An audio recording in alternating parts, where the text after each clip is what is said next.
When I first set eyes on Not a Hero back during EGX Rezzed, and then subsequently raved about it in my Best of Res video, I knew it was the game for me.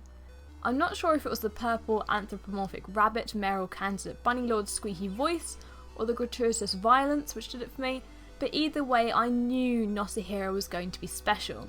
But then again, how could it not be, coming from the Roll7, the makers of the wonderfully addictive skateboarding game Ollie Ollie, and super publishers Devolver, who are absolutely killing it right now. Literally, stop and think about their games. Titanstar, Hotline Miami, Fistful of Gun, Luftrausers, Gods Will Be Watching, Talents Principle and Broforce.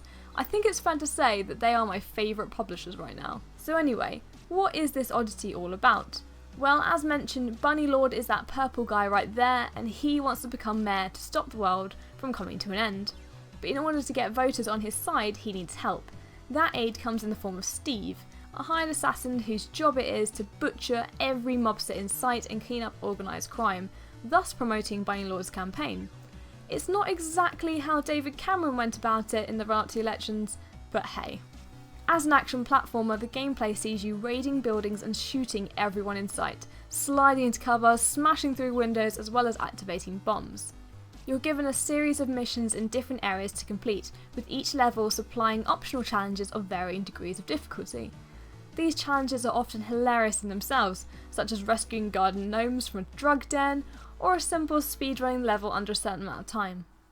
As far as things go, it's a pretty bloody brutal game, but without sounding like some utter psychopath, that's why I love it. The violence is really well done, from every unsettling squelching sound effect to the ridiculously over-the-top blood splattering of particles all over the show. If you loved Hotline Miami, you will absolutely love this. Everything from the fantastic array of chiptune music to the brilliant animations and colourful pixel art is spot on in this game.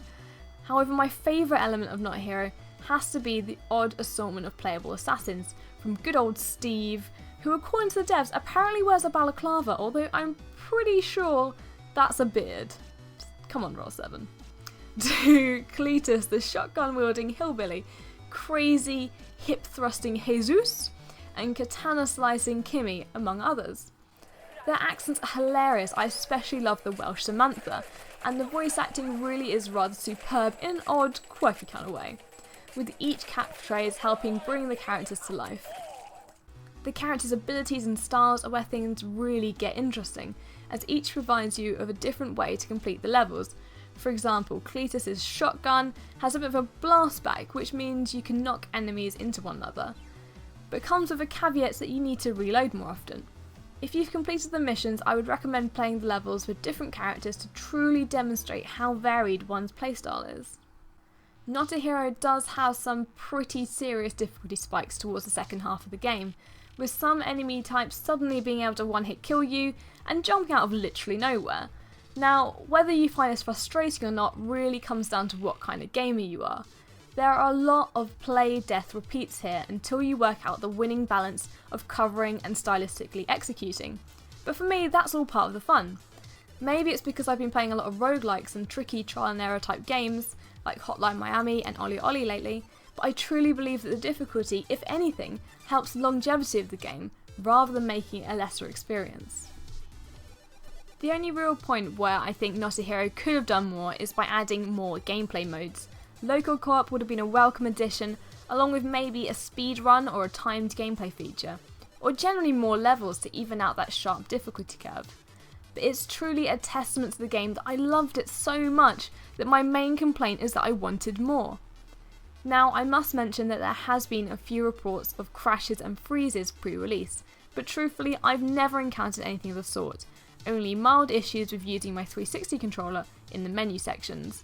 But it's worth making sure you're aware that should you pick this up, it's worth having the latest patch downloaded. Not a Hero is bold, brash and unapologetic in its stylised violent antics, but that's why I love it. With a gorgeous and colourful pixel art style, awesome animations, amusing voice acting, catchy chiptune backing tracks and tricky yet fun gameplay, Roll7's action platformer should definitely be on your radar. It's just a shame there isn't more of it.